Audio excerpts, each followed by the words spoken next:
Hey y'all, welcome back. For those of you who don't know me, my name is Bonnethead and I do horror analysis on the internet. First things first, oh my god guys, 100 subscribers? Thank you so much. I haven't been posting for very long and I don't have too many videos up on my page, but I was not expecting this to come for like a lot longer. I don't know why, but it's been so awesome to see how you guys are enjoying my videos, and reading your comments brings me so much joy. I love it so much. But yeah, just a quick thank you for that. I wanted to acknowledge it because it's a really big deal for me. I know for a lot of people it's like a really small number, but your first 100, you know, it's a deal. Anyways, I know y'all saw the title. Let's get into today's video. Now, it is no secret these days that seemingly everybody just keeps getting skinnier and skinnier and skinnier. Women who you once knew to be all about that base now seem to be favoring a new look, one that seems to lack any and all signs of said base.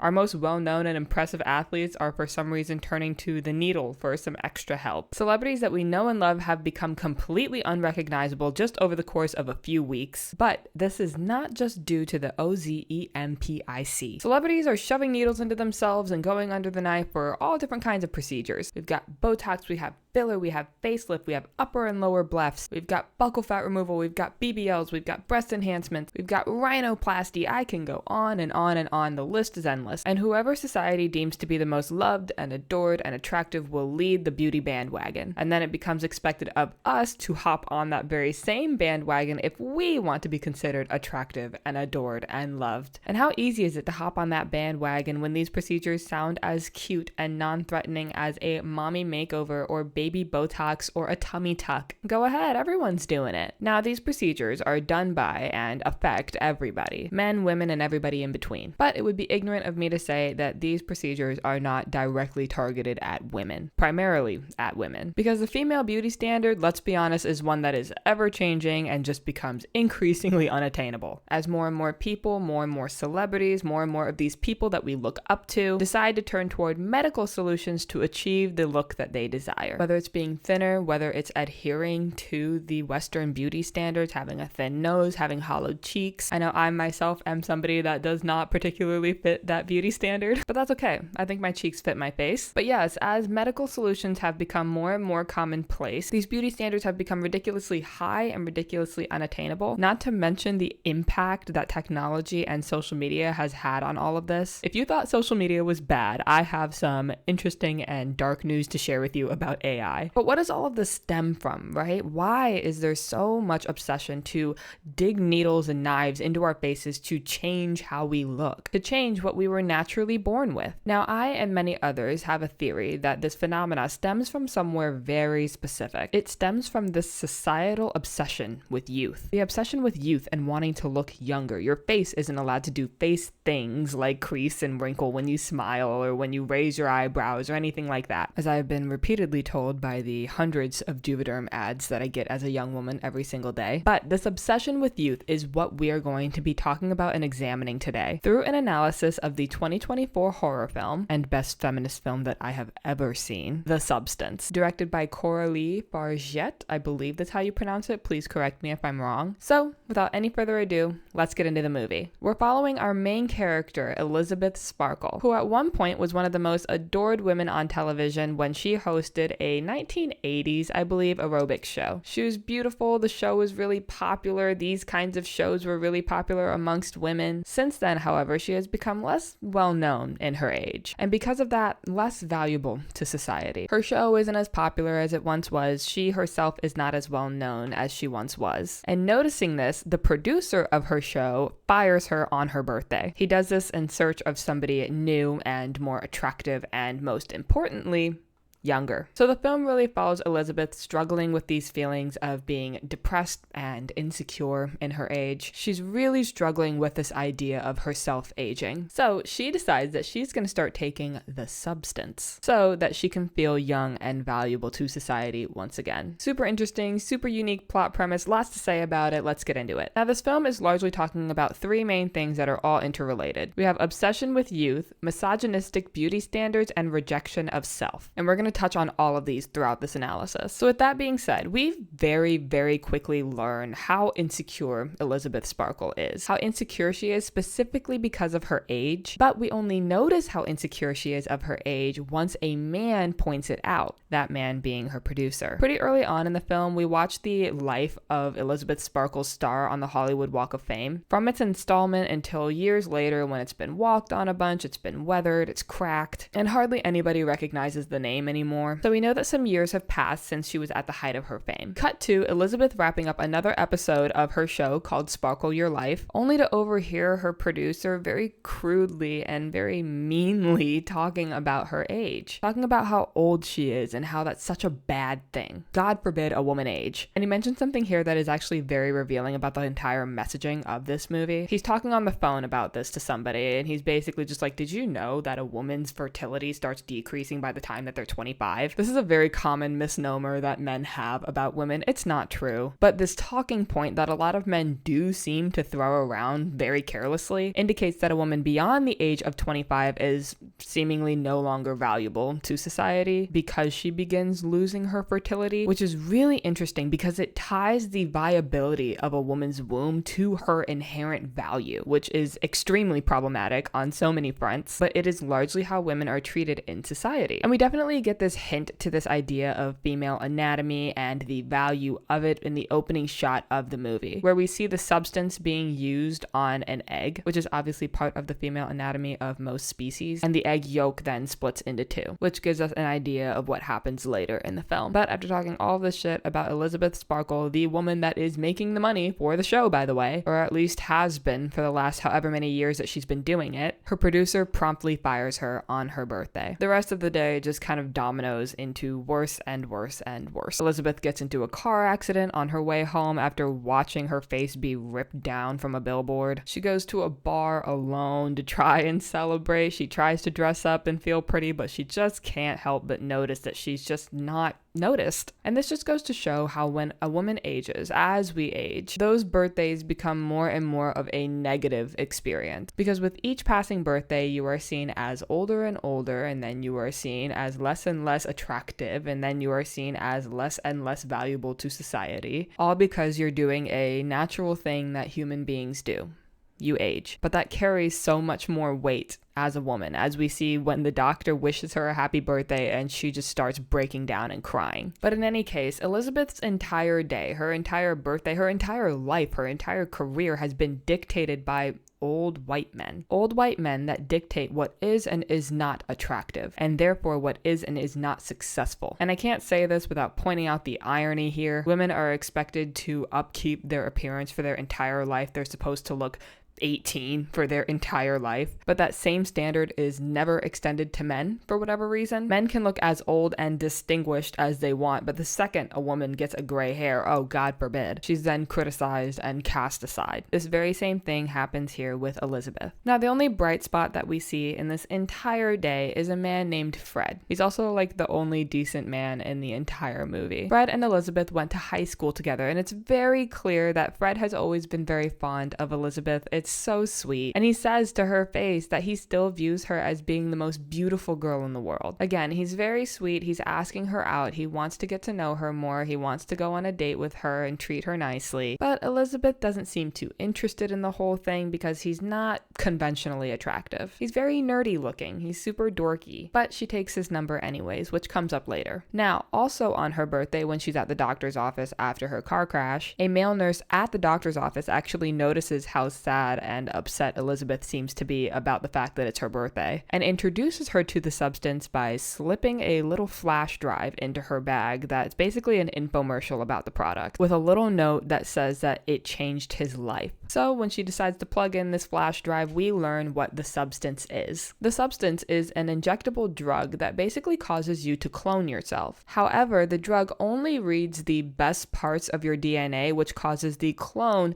to be younger and newer and all of the best parts of yourself. It creates a better or the best version of you for you to live as, instead of the older aged version of yourself. Now, the stipulation here is that the substance substance does not split your consciousness. It only splits your DNA and your body, which forces your consciousness to switch between the older original body and the newer, younger body every 7 days without exception. And while you live as your younger self, you're supposed to take spinal fluid from the original version of yourself to stabilize the consciousness every single day. And you're supposed to utilize food packets for whichever body you're not living in to keep the body alive. Now, it is very important to note here that the clone of you is not just the younger version of yourself. It's not like you just took the clock and turned back time. It is an idealized version of even your younger self, because the younger self is obviously not good enough either. So the clone of you is something that you never were. Not only a younger version of you, but it is a younger,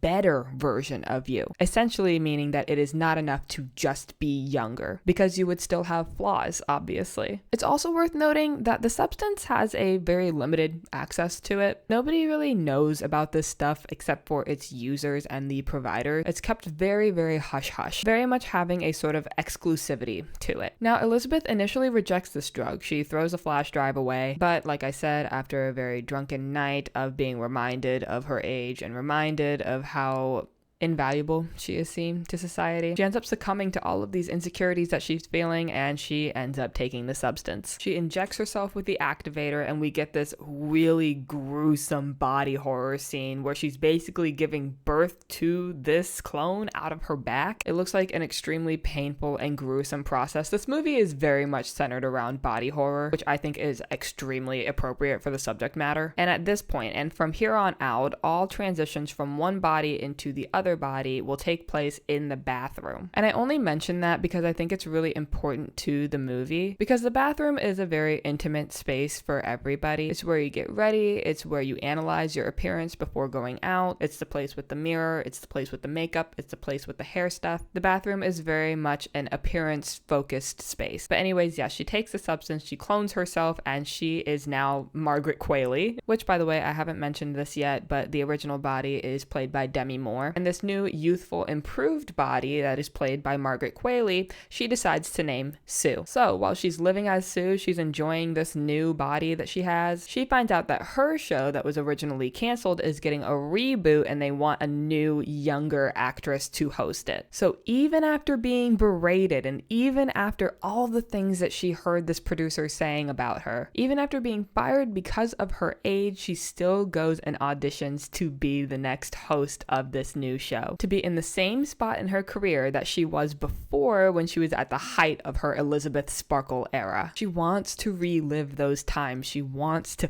feel that feeling again. She still seeks the approval. Oh, it's so interesting. She still seeks the approval of the men who determine whether or not she has a career. She still seeks the approval of society, the approval that she got when she was younger, when she was young Elizabeth Sparkle. Now, because she knows exactly what the show is looking for, she gets the part as Sue, of course. She gets the role as the new host of the show Pump It Up, that is to replace Elizabeth Sparkle's show, which was called Sparkle Your Life. And it's pretty easy to notice here the differences between the two shows. Sparkle Your Life was definitely more about exercise and self-improvement and feeling healthy and looking good. So it was still about physical appearance. There's still that element to it, but it was definitely more about the exercise side of things, encouraging the women at home watching to follow along. Now, Pump It Up with Sue is softcore corn.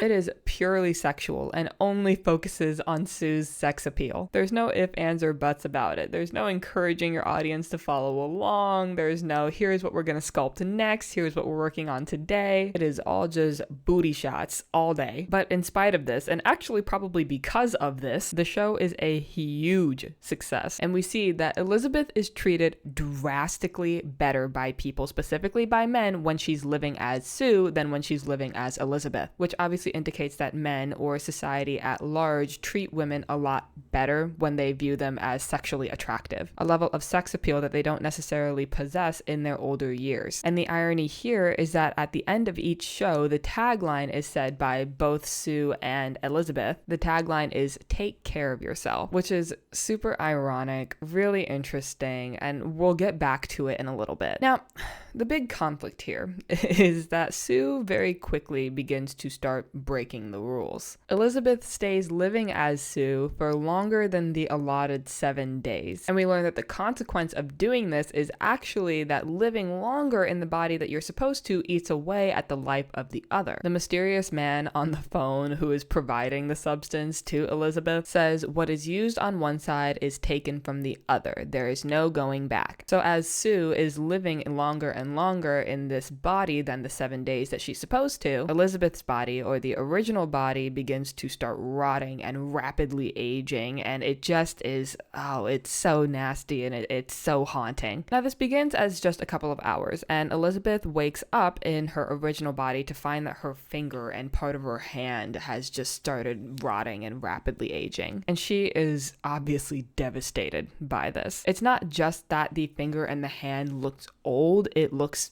dead, kind of. And so this is obviously a new insecurity that she has when living in this body, but she still attempts to continue to live her life as Elizabeth. What's really interesting here is that when she's living as Elizabeth, she definitely conceals herself a lot more than when she's living as Sue. When she goes out as Elizabeth, she's wearing sunglasses, she's wearing a hat, she's got this big trench coat on, or I think it might be a pea coat actually. But when she's Sue, she's very flamboyant. She's very, I'm going to show everything. I'm going to show my body, I'm going to show my face, everything like that. Definitely showing which body she values more. But in any case, with this newly rotted finger and head to toe covered, Elizabeth stops to get breakfast, where she encounters the man who originally suggested that she get on the substance in the first place. But he is in his original body and not the young male nurse body that she saw. She only knows that it's him because he's got this really big birthmark on his hand. And he says all of these really cryptic things to her. He's like, those 7 days as your original self, they feel long, don't they? And he asks if she, or the younger version of herself, Sue, has started taking from her yet, taking from Elizabeth, taking the life from Elizabeth. And he's saying all of these really, really interesting things. His original body is a very old man, and he says to her in this older body, quote,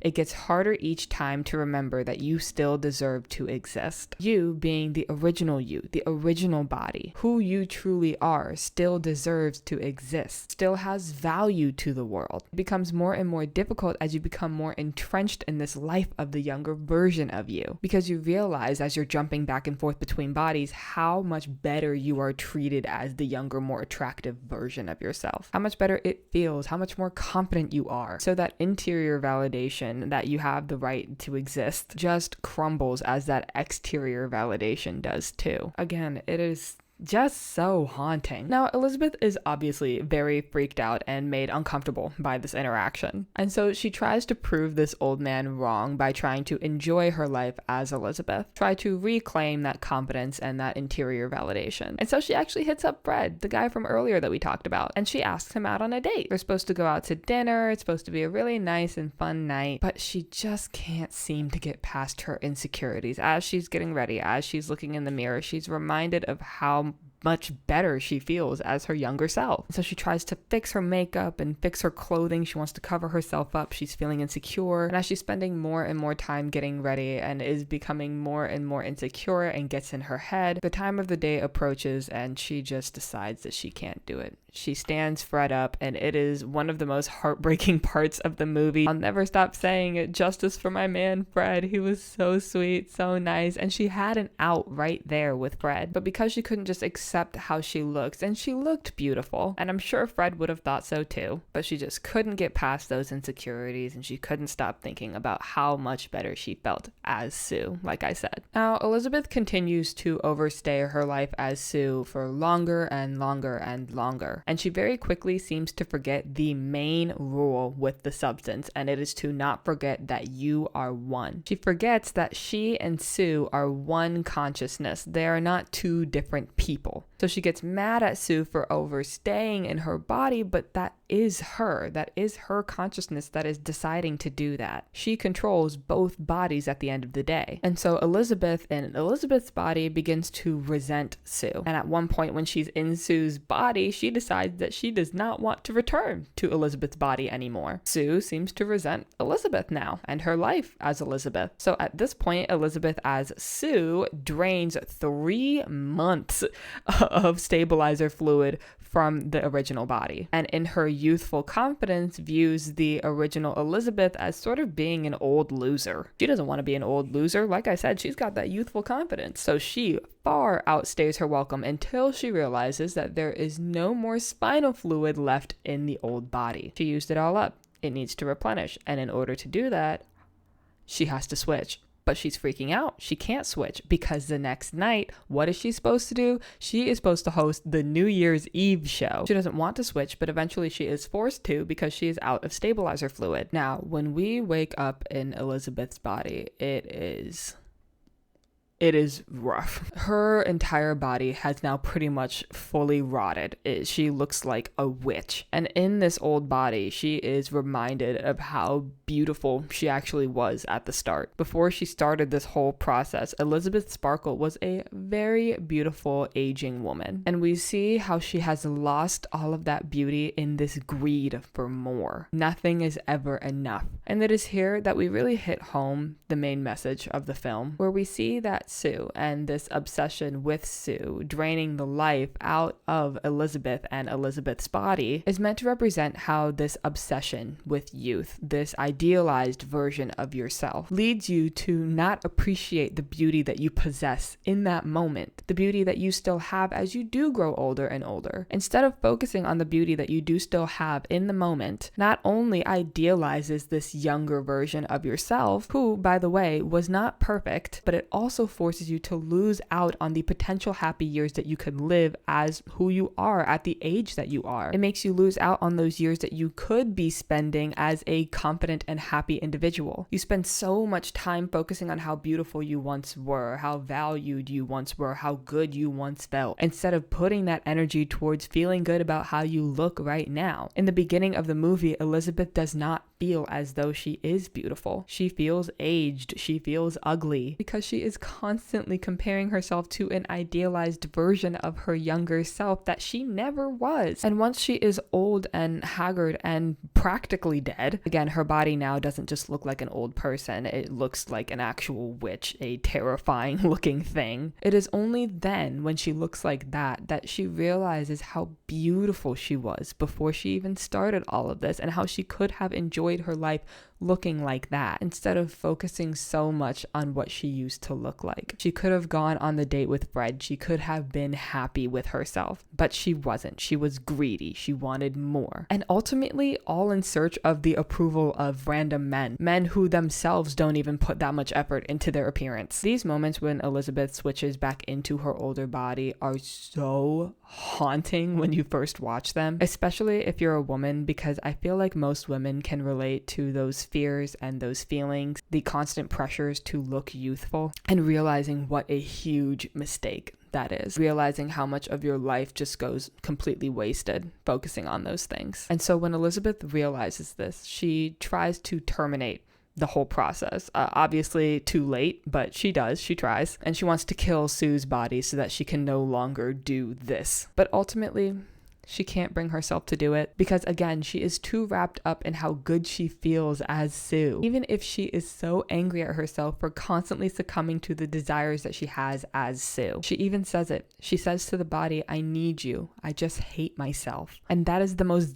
damning part of the whole movie. She hates herself. It's why she started this entire process to begin with. She hates herself for aging. She hates herself with being so obsessed with her looks. She just hates herself. And it's why she got herself into this entire situation in the first place. And so this tagline in the show, the whole take care of yourself thing, has so many different meanings in this movie. Meaning to take care of yourself physically, mentally, but in the movie's context, it can also mean taking care of the body of your younger self when you're living in the older body. And vice versa, it can mean taking care of the older self when you are living in the younger body, which is the one that is a lot less likely to happen in this film. It is a lot more difficult to do, as the older man told us in the breakfast restaurant earlier. Now, when she realizes she just can't do it, she has actually injected the majority of the termination serum into the younger body and tries to revive the body by switching back into it, but she no longer has any more blood to share for the switching process because she's so old and all of her resources have been taken from her. Everything in her body is just just gone. And so she tries to inject the body with its own blood, which ends up working, but it only ends up working because it splits the consciousness of the two of them. Sue has now become her own person. And because of this, both bodies begin to fight one another, but Sue ends up winning and she kills Elizabeth in a very, very bloody, kind of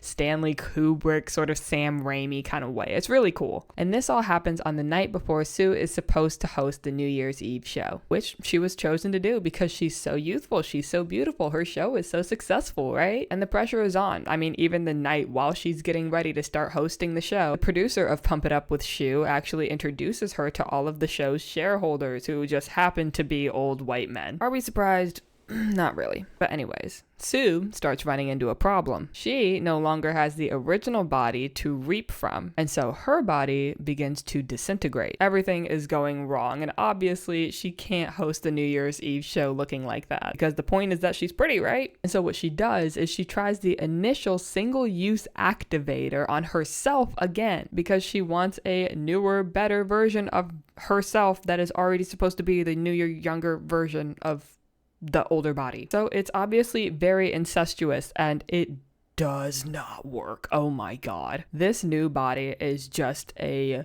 incestuous amalgamation of both bodies. It's body parts from Sue, it's body parts from Elizabeth. It is just one big mass. In the movie, they actually call it Monstro Elissa, which I think is hilarious. And even looking like this monster tries to look pretty and actually puts on Elizabeth's original face kind of as a mask to look pretty. And she does all of this before she has to go out on stage. She's trying to wear the original dress. It's not fitting right. It's a sight. So she's on stage, curtains open, lights on. What are we looking at? But then the Elizabeth Sparkle mask falls off and the rest of her is revealed, and it is just, oh my God. And so the crowd obviously starts freaking out, but they freak out in a very specific way, and I'll explain why. The women just seem to scream in terror. They're horrified at what they're seeing, but the men scream insults at her. It is only men that scream insults at her. They're calling her a monster. They're saying she's hideous, she's ugly, like all of these things. They're terrified of the monster that they created. Men create these expectations for women to constantly look like they're, again, 18 years old. And then when women start to do all of these different kinds of things to themselves, and these women start to look scary, when they start to look terrifying, all of a sudden they're under all of this scrutiny by these very same men. I'm pretty sure something similar just recently happened with Kris Jenner. There was something about how her facelift that she got a while back just started falling, and she's under a lot of scrutiny and a lot of backlash for that, but like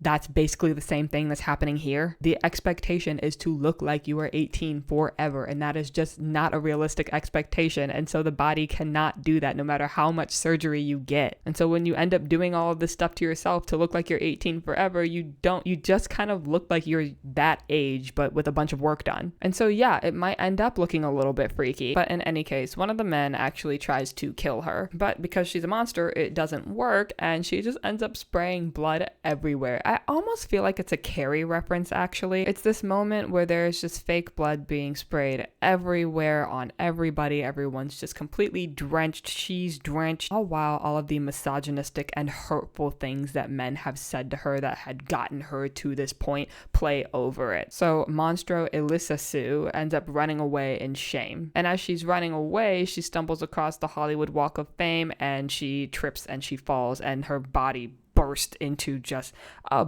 mass of blood and guts, only for the original face, which was on like the back shoulder of her body, slowly and painfully crawls over to be on top of her star on the Hollywood Walk of Fame. And in her final moments, she is still clinging to the fame that she once had, because she still cannot let go of that feeling. She can't let go of how that feels, even in this disgusting pile that she is on the floor. And finally, Elizabeth Sparkle, Sue, and Monstro Elissa all die, and her blood and guts are cleaned up off of the sidewalk as if she never existed. She's forgotten, even after all of the effort she went through to not be. This film is absolutely a tragedy in that way. I think this film is meant to be a tragedy because it's meant to be a message, a learning opportunity for women. I will say the first time that I watched this movie, it absolutely had a massive impact on me and how I viewed beauty and those kinds of things. I would say that I had already previously agreed with many of the points that were being made, but I think putting it in a horror movie really truly does depict how horrific this idea is and how much time is taken from you and how much just everything is taken from you in this obsession to stay looking young for this arbitrary beauty standards that is set by old men that have zero right to be determining how you feel about yourself. And I do think that this is the magic of horror movies, right? By using body horror, Coralie Fargeat was able to depict just how disgusting and incestuous and horrifying and just haunting this entire concept is. How sad, how truly sad it is to allow this obsession with youth to take from all of these years that you could have being happy with who you are, being confident in yourself, and not realizing how truly beautiful you are. This is why I say that this is the best feminist movie that I have ever seen in my entire life, and it is also why I say that horror is the most important genre that we have. So yeah, I mean, this film is very much examining how men have created a completely unattainable beauty standard that is completely ageist. We see the constant influx of skincare and anti-aging stuff, which, by the way, is in itself a bad concept, a problematic one. I mean, in the name, it is anti-aging. What?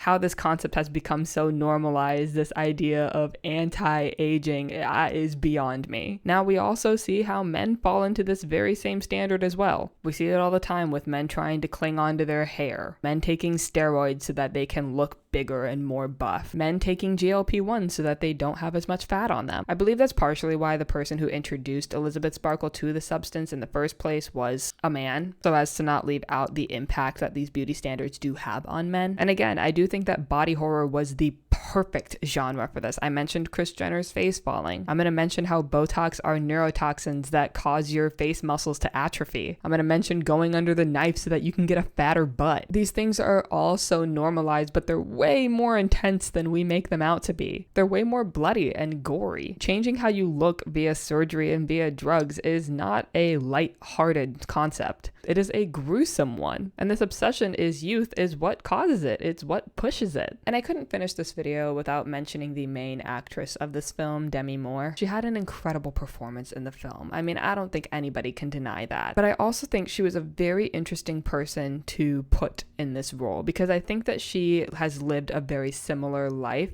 to Elizabeth Sparkle, the main character, likely why she ended up having such a great performance. But she was an actress that was very well known for being very beautiful back when she was like in her 20s and 30s. But as she has aged, she has become less well known, less popular, less valued for her sexuality. And even recently, we have seen how even she has sort of hopped on this bandwagon of trying to be extremely thin in order to fit this new beauty standard that seems to be arising, even after this role that she has played. And I think that that's really telling of how intense these feelings are. It's telling how even if you are aware of it and even if you understand what is going on around you, these feelings can definitely still persist and still cause you to do things to your body to the point of honestly looking really concerning. And I'm going to end this video by saying that I do think that it's concerning. I think it's concerning to see how much people are willing to do to their face and do to their bodies in order to achieve this, again, arbitrary and ever-changing beauty standard that oftentimes is unhealthy. It's unhealthy and it's dark, and I'm not gonna sit here and pretend that it's not. So yeah, I really want to know what you guys think about this movie and this concept in the comments. It seems to be a widely talked about subject in pop culture, at least in my little corner of the internet, so I thought bringing up this movie again was both important and relevant. If you like this video, make sure you leave a like or even consider subscribing if you want to see more videos like this. And also make sure you head on over to the Jinx Podcast, which I will have linked in the description. Show that channel a little bit of love. I would greatly appreciate it. We talk about all kinds of movies in a more casual setting, so if you like content like this, you'll probably like what's over there too. But anyways, yeah, thank you guys again so much for 100 subscribers. I appreciate you all so much. I hope you have a beautiful rest of your day, and I will see you guys in the next video. Anyways, see y'all. Bye!